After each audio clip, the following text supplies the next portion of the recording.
Hello, everyone. My name is Heidi Copeland, and I am the Development and Communications Director at GNEC. For those who may not know who GNEC is, we are a nonprofit community development financial institution, also known as the CDFI in Newark, New Jersey. And our mission is to support small business owners by providing access to capital and business support services.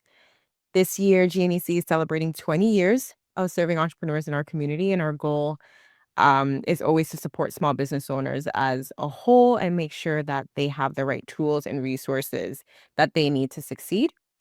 We are proud to partner with Prudential Financial through their Blueprints to Black Wealth initiative to offer this financial growth webinar series. Today's session is number 2 of 4 in the series. Our webinar is led by George R. Barnes, President and CEO of George R. Barnes and Associates. He is a financial planner and a Worksite Education Program Speaker. So thank you again for joining us today. And now I'll turn it on to George. Thank you very much. Again, my name is George R. Barnes. I have been in business for myself now for 38 years, and I kind of love what I do. I For today's session, we're actually going to be talking about investments in a different way. But we're going to talk about some of the challenges that matter most, and then we'll take a more specific look at how investments work for you. It's very important for us to kind of establish kind of a foundation. And I think we did this a little bit in our first session.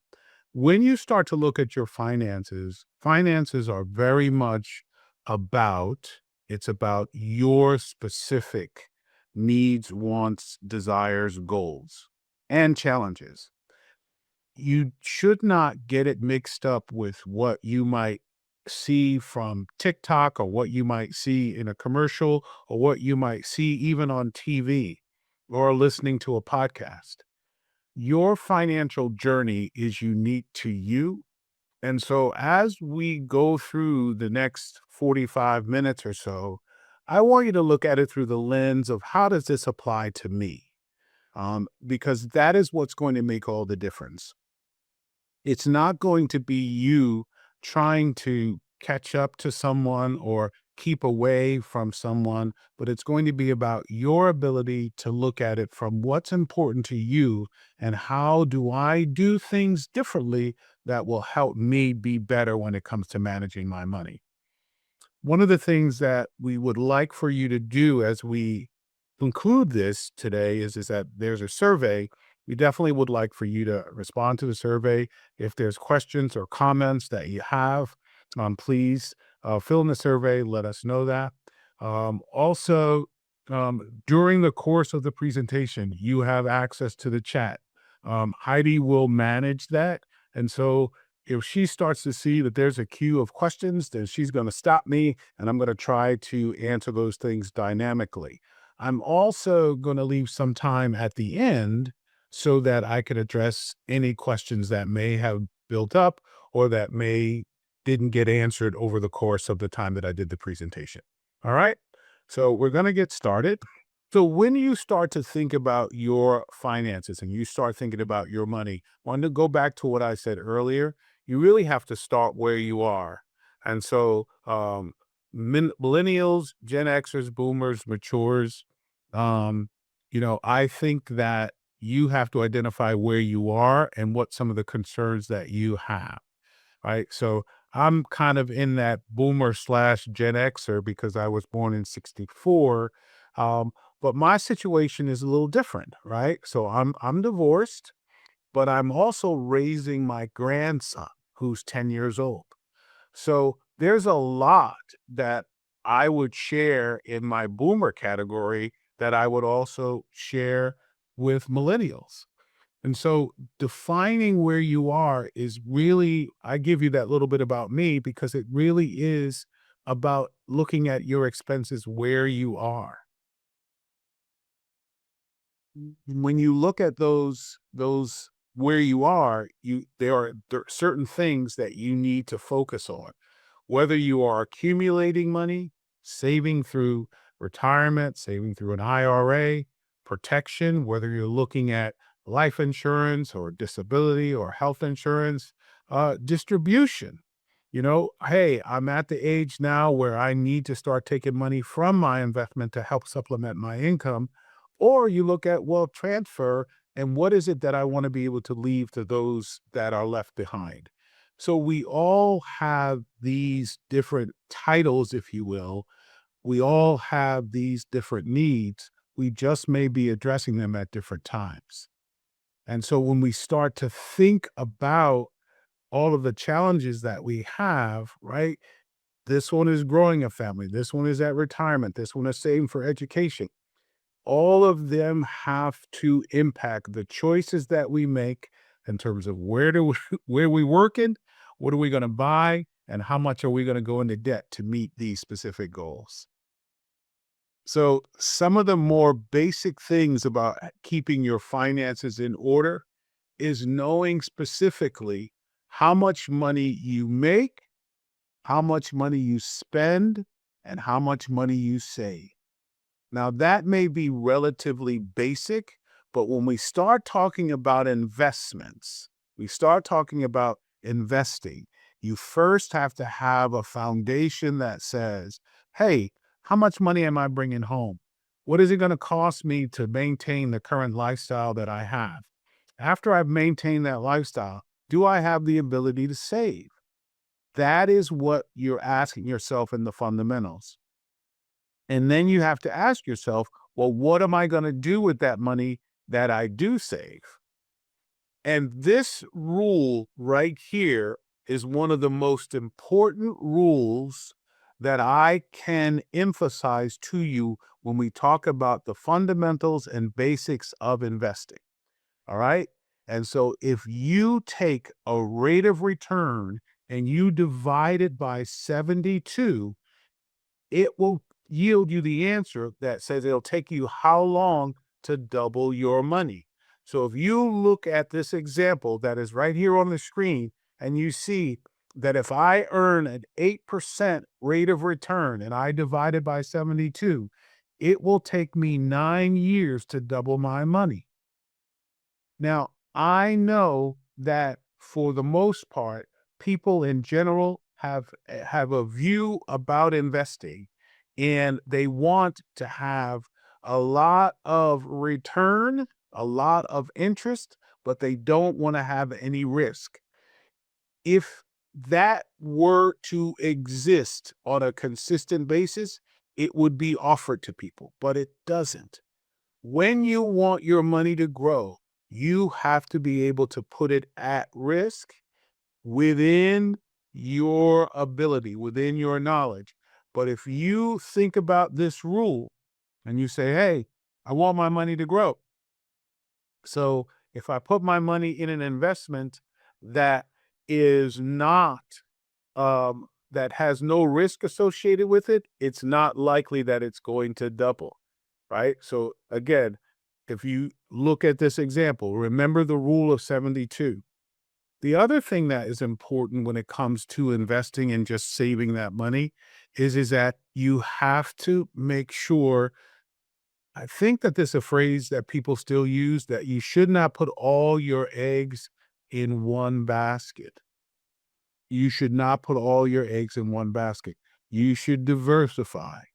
You should have some cash, you should have some stock, and a diversified portfolio says, I've got money in several different places so that when the market, like it's doing right now, the market is going backwards and sideways, I have money in other places, maybe bond, maybe even cash, that is providing some stability while the market is going backwards and sideways. I haven't lost all of my value, which brings up a term or a phrase that's called, I lost my money when I put it in the market.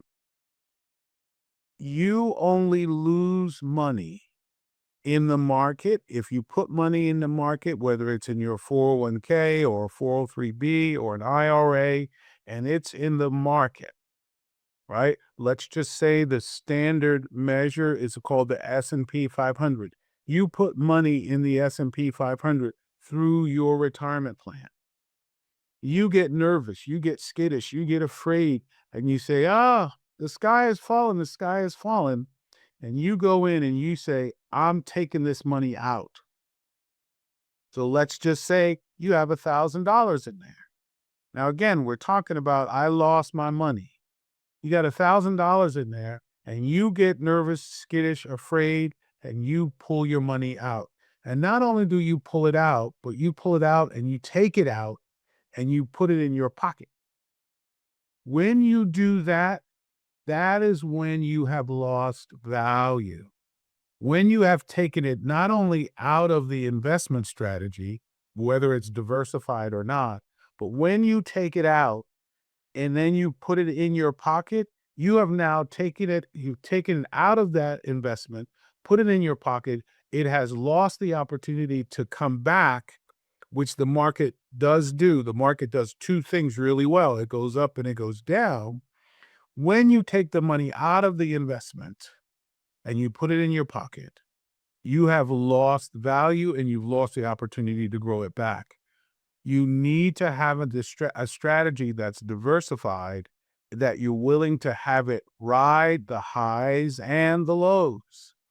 So you have to have a long-term view. It takes 9 years for your money to double if you have an 8% rate of return divided by 72.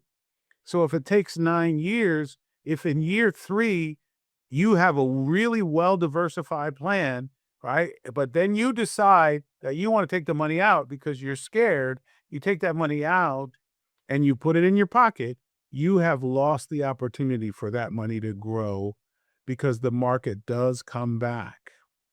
And so I want you to remember that because there are different strategies, not only in paying yourself first, not only in making sure that you have a diversified investment portfolio or just an investment allocation, but that also remember the difference between what is taxable and what is tax deferred. Now, you heard me mention IRAs, 401ks, 403bs. You put money into those kinds of investments. That money, you don't pay taxes on the growth until you take it out when you're ready to take withdrawals for income purposes. If you have a non-tax deferred, then you put the money in there and you actually pay taxes as you go. So tax deferred means that you pay taxes later. Non-tax deferred, regular mutual funds, investment accounts, gains, etc., you pay them as you go. Now, this avoid the emotional investing. I'm for yeah, I hope some of you are taking notes because I'm going to say something that I hope you will remember. When you are investing, when you are investing, it is time in the market that is most important, not timing the market, not timing the market. And I hope I'm not showing my age. I hope some of you are aware of what it means to jump double dutch, because that's what we used to do back in the day when I grew up in Newark, right off South 10th Street. And double dutch, you got two people turning the rope, and then you got one person that is trying to get into the ropes, right? They're timing to get into the rope. And what's the posture of the person that's trying to jump in the rope? The posture of that person is that they're leaning back and forth. They're leaning back and forth. They're leaning back and forth. And they're waiting for the right opportunity to jump between the ropes so that their timing is important. People take that same posture when it comes to investing, and they're leaning back and forth. They're leaning back and forth. They're leaning back and forth, and they are trying to time when to get in. And if you look at this chart, you know, investors are trying to feel their way into getting into the market, right? They're trying to feel their way. So if you look at this graph, you'll see there's hope, there's expectancy at the beginning, and they're happy when they're making money, and it's great, and I've got returns, and the interests are wonderful. But then as the market starts to go backwards or sideways, the emotion takes over, and they start to fear, and they start to worry, and they get concerned about loss of value, and they take the money out. And now notice though, we've got the excitement and the optimism on the one end of the screen, and then we fear and we actually take the money out, at the lowest point, but then the optimism comes back and you don't get back in. I am saying to you, don't let your emotions dictate how you invest. Right? If you're investing for the long term, you have a long-term time horizon, then it is important for you to have a long-term view that is not ruled by your emotions, but that is ruled based upon a strategy that says, I am in this for the long haul, even though I might have palpitations, even though my palms might sweat, because I've got a long term view. I know that I don't need this money right now. I know that it's not critical to any goals or objectives. So I can lose value because I didn't take it out. I can lose value. It can go down because eventually it does come back up. I cannot stress this point to you enough. Next to the rule of 72, I will say this again. It is not timing the market. It is time in the market that makes all the difference in how you perform in your overall investment strategy. Now, I had this discussion with a client just this morning. You can do it yourself. You could pick your stocks, your bonds, be aggressive, conservative, income growth. You could do it on your own. Or you can have a portfolio manager that will set up your account for you. So at the end of the day, I would suggest to you that you find out which way makes the most sense for you. I always get this mixed up in my mind, but it's, there's the DIY, right? The do it yourself, or DIY, right?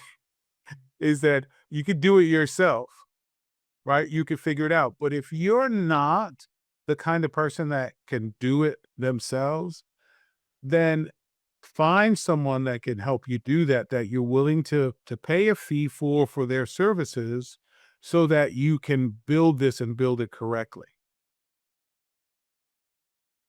Now, this is basically, I'm going to say a high level of how investments work, right? So, for instance, when you think of a mutual fund is basically money that's pooled in a shared common investment goal that a professional money manager has put together. And when you put money into that particular pooled fund, then you share amongst the highs and the lows that are in that particular mutual fund. You can look at the individual portfolio, and the portfolio is made up of different mutual funds, and the mutual funds are made up of different share prices. And those share prices are valued at the end of each investment day. And then based off of that, you determine what the net asset value is of that fund. And so you ultimately, depending upon how you're getting involved in that investment, that's also how to derive what the cost is for the consumer. But I just want you to appreciate that investing in general can be a pooled approach where you have all technology or all pharmaceutical or all financial, or you can have a combination of all three, but it's all pooled and they average out how they perform, and then they credit the return to the investor. But then they also determine what the value of that is, and then what it costs for you to actually get into the pool. So, Heidi, I know I've been talking for a little bit. Any questions that have popped up so far? So far, no questions. I think there were more responses to what you were saying. I think someone put FOMO and another put rules that you follow strictly can help contain your emotions. Okay, very good. All right, we'll keep it moving. All right, so now I gave you this high level definition of how mutual funds work. And again, I probably say this more often than I need to, but this is important for you to appreciate. You see the reward axis, right? And the more risk that you are willing to take, it's going to go further out to the right. And when it goes further out to the right, these are the kinds of funds that will get you into that 8, 9, 10, 15, even 20% rates of return as the scale goes higher, right? And so on the left side, you've got the return for potential, right? So if the zero is at the corner axis, the potential for it to grow is actually higher when you take on more risk.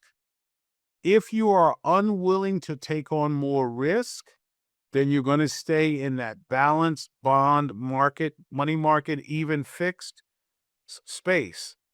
But the more risk that you're willing to take on, it's going to require greater opportunities in the equity space. And so that's going to be large company, small company, aggressive, international, etc. And so again, if you can remember, if you want no risk, then there is going to be little return. And so these are worked together kind of like on a, I want to say pendulum, but that's not really the right word. If it's on a slide, so if I slide the risk further to my right, then the potential for greater growth is going to go up. If I say, I really don't want to worry about any risk, and I take my potential return and I want it to be 1 or less percent, then the risk that I'm willing to take is going to be less. And I want to stop at this moment and I want to just introduce just compartments that you should have in your overall investment strategy. And those compartments should be an emergency fund, right? And then maybe a mid-term, anywhere 3 to 5 years, and then have a long term. And that long term is where you potentially have this ability to do aggressive investments. But your emergency fund should be money that you can set aside that should the car break down or something happen significant. I talked to a client last night. Not only one sump pump broke, but the other one broke too. So when those kinds of emergencies happen, you don't have to go into debt to resolve them.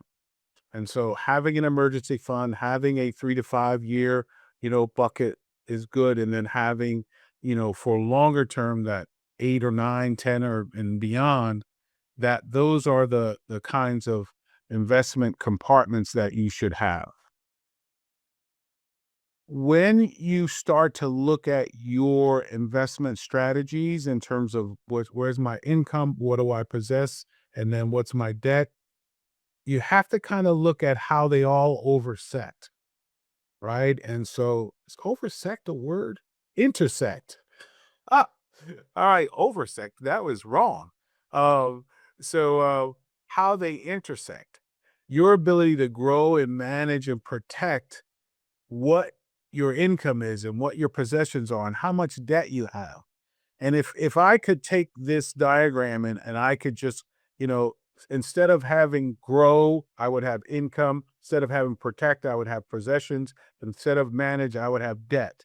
And if you can visualize that, I think that some of us spend more time accumulating debt than we actually do around possessions or income. Or our income doesn't support the amount of possessions that we have, right? Or it takes too much for us to have the things that we want, so we go into debt to get them.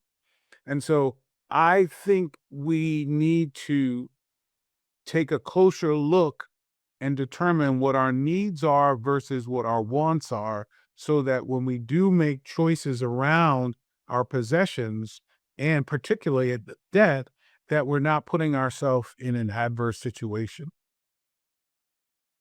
I want to go back to this slide if I could, just to emphasize something. The only debt that I think is important is real estate debt.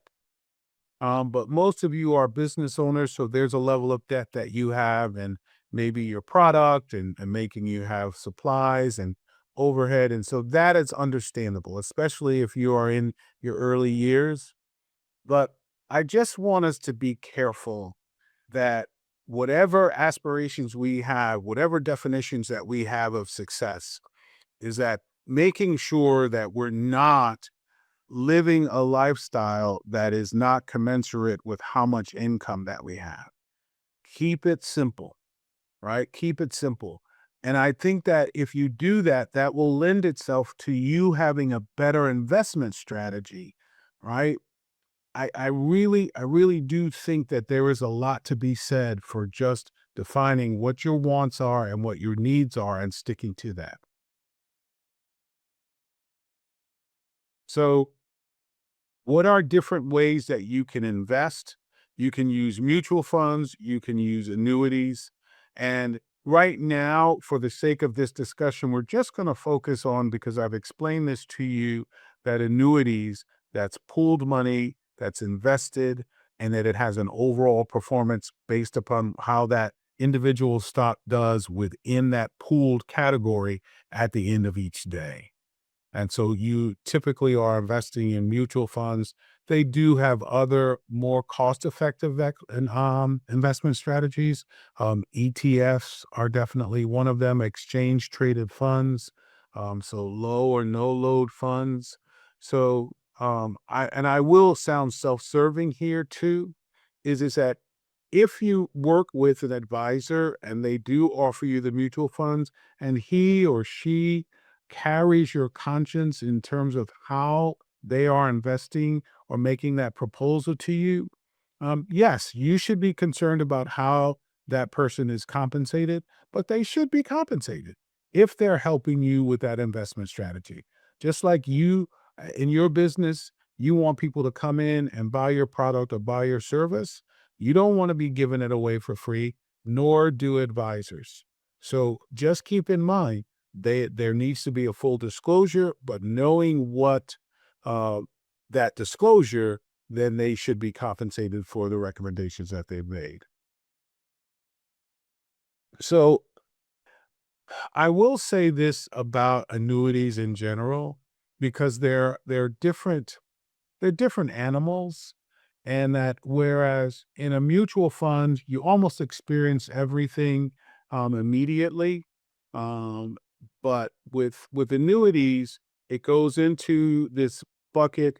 That bucket is invested. You don't pay any taxes on that investment.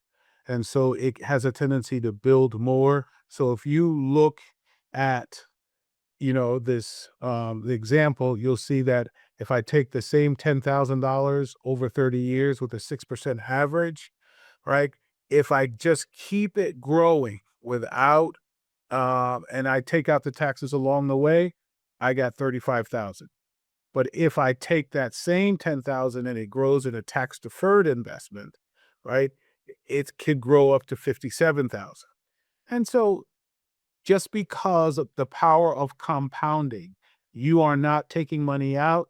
So the $1,000 made $100, and now it's $1,100, and now you're going to get interest on the $1,100.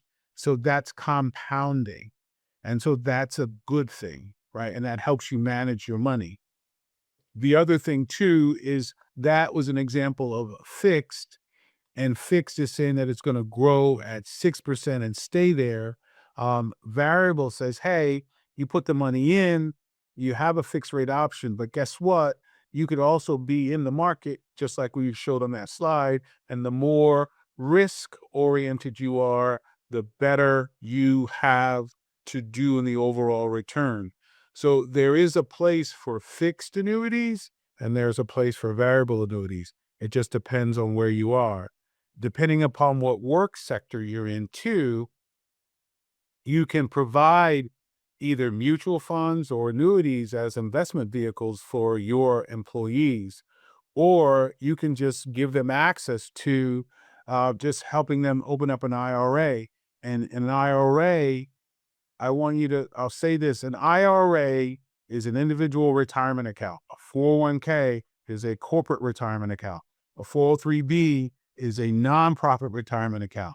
In those accounts, IRAs, 401k, 403b, you can have inside those accounts mutual funds, exchange traded funds, stocks, bonds, annuities. They go inside.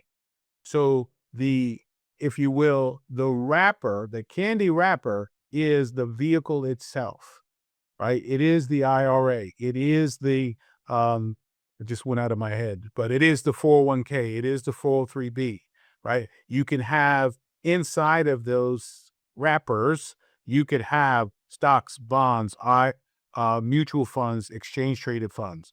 So I found that sometimes people get confused and they see the title IRA or 401k and they view that as the investment, and that is not accurate. It is just the vehicle of for which you are putting money into. And then when that money goes into it, then you can determine how it's invested. And again, this is how the mutual funds work. So it's very similar to, not very similar, it's exactly similar to exactly the same as depending upon what kind of risk you want to take. All right, Heidi, any questions, comments? No questions or All right. So now, here is something that is very important when it comes to your overall investment strategy, right? We are called to compartmentalize our protection and our investment. And so how do we do that? Well, you may be familiar with the I forget what it's called, but it's the goose that laid the golden egg, right? What do you protect? Do you protect the egg or do you protect the goose? And the answer is that you protect the goose because it is providing the golden eggs. And so how do you do that? And you do that by making sure that you protect your assets. You make sure that you protect your house and your car. You make sure that you protect your paycheck, right? All of those are important. Protection, or I'm going to coin a word, I'm going to make up a word. They are protectionable items, right? You need to make sure that you protect your car with insurance. You need to make sure that you protect your assets with long-term care. You need to make sure that you protect your paycheck by knowing about disability. That's how you protect yourself. And in a world where we are focusing so much on building assets and making sure that we're moving product, remember, you as the business owner, you are the goose that lays the golden egg.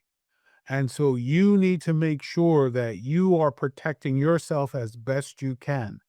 If you are not available for work because you are sick or disabled, or that if something happened and you've passed away, is there enough protection built into the company so that if something happens to you, you then will not stop the company from progressing? Now, maybe you want it, right? Maybe you want to. If I pass away, I want the company to dissolve, or if I become sick or ill and I'm have to be on disability, then I may want that to happen. But make those conscious decisions. So in terms of growing and managing your business and your assets, you need to have these protection vehicles in place so that should they happen, that the business, your family lifestyle, quality of life is not hindered. And of course, I forgot to get to just life insurance, right? And so with the life insurance, and I would think that you've heard this before, but life insurance is more about the protection of those people that we leave behind. And one of the things that's pretty cool about life insurance is that in most cases, if an individual passes away and they leave life insurance to a beneficiary, that life insurance face amount, death benefit, is not taxable to that beneficiary. And so that's a pretty cool thing. And so for a period of time, depending upon how you structure the life insurance, that could help protect against draining down the investments that you've accumulated. It helps with making sure that there's business continuation and that you don't need to dissolve the business immediately, but there are other things that need to be done there too, depending upon how the business is titled, LLC, S Corp, etc. But you need to have those things in place. So should there be any kind of emergency for you, the business can go on. And so this is just kind of reiterating the importance of where life insurance is supposed to fit and what it allows the survivor to do. It provides them income. It makes sure that their needs are met. You can provide protection for grandchildren, etc. So one of the great questions in the financial services industry is, should I have term insurance or should I have permanent insurance? Um, I try to answer this question a little tongue in cheek. The best life insurance to have is the one that's enforced when the individual passes away. All right. That's what's important. Not that it lapsed, not that, I couldn't find it or I let it go. Before you get into the discussion around what kind of insurance is the right one, what you want to make sure that you labor to find out is what's the right amount, right? So again, I'll bring myself into the scenario is that, here I am, single older man, and I'm raising my grandson. So what's important for me is to make sure if something happens to me that my grandson is taken care of. So do the analysis that says, hey, what does that look like if I'm not here and my grandson is going to have to go someplace else? Will he have money to help with his expenses? So I do the analysis and say, oh, I need to have at least, $5 million, for insurance. And if I want to do $5 million, and I say, well, I can't afford more than, you know, $80 a month, then you scale it down to what you can afford. And then you get term insurance because it's the least expensive. And then when you make more money, then you can look at permanent insurance because there are some great features and permanent insurance. But before you have the discussion around term and permanent, you find out what the right amount is. And don't let anybody tell you different. George, we do have a question. Yep. Do you recommend getting permanent life insurance when you are relatively young? I'm 35 and only have coverage through my job. I absolutely encourage people to look at the prices of permanent insurance when you're young because you're young and you're healthy. And here's the one stipulation. If you buy it when you're young, there's all manner of reasons later on when you say, "Oh, I should never have done this." I cannot tell you how important it is that once you buy it, you keep it. It will do good things for you financially. This is a person. I am 61. I'll be 62 in May. I am not lying to you. I've been doing this for 38 years. I don't have an axe to grind. I don't have a position that I'm trying to cover. You should have both But if you're young and you say, hey, I don't have any assets, I'm not married, I don't have any kids. All right, cool. I can't make you get it. But if you can afford it, I would say get permanent insurance because it can do good things for you if properly used throughout your financial lifestyle. So now we're just breaking down the different kinds of insurance. And the ones that I think that you're most familiar with will be the whole life. That's usually the ones that have the dividends, the universal life and variable universal life. Universal life being more fixed. I think there was a period of time last year where TikTok or Reels was like, "Hey, everybody should get this. Become your own bank. Pump the brakes. Don't accept advice for 30 seconds off of something on your phone." All right. Um, yes. Do I think that permanent insurance, as I said in that just a few seconds ago, do I think that it should be a part of your portfolio? Yes, but it's the right kind for the right person for the right reasons. And there is a very cool thing that permanent insurance does that nothing else does, and that is it builds cash value. That cash value you don't pay taxes on if properly, again, used, but it should be a part of a strategy, not just based off of a 30-second proposition that this is what you ought to do. And it really, really, really is cool.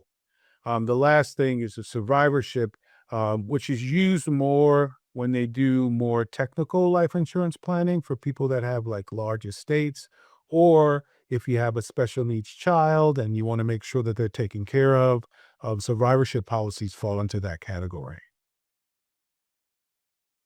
And so when it comes to your business insurance, and now again, this really does depend on where you guys are in your practice, right? So if you've got your tax ID and you've got um, maybe a brick and mortar, or you're still working out of the basement or the garage, you may not have a lot of overhead, but you do need to make sure you look at your business insurance to make sure you have the right coverage, particularly for if you've got stuff on the shelf, inventory, those are the kinds of things that you need to take into consideration if you have a product that you are trying to move versus a service where you are trying to help people, whether you're doing home health aides or whether you're providing tax services, etc.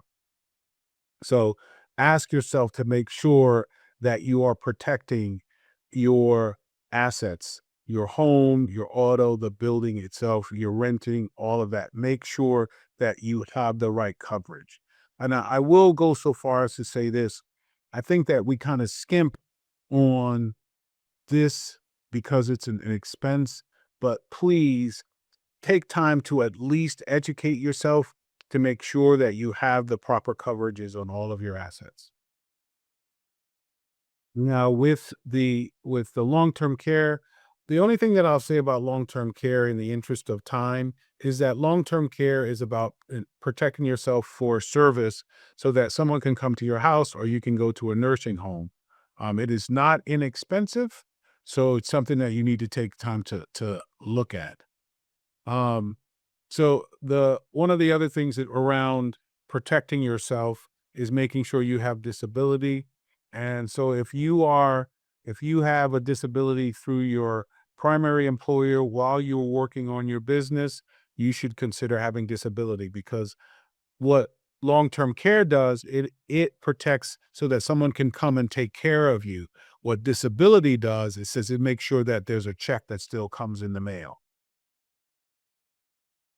All right. And so I want to say to you, we're coming to the end now. I want you to make sure, hopefully I didn't go too fast. Hopefully I said some things that are helpful.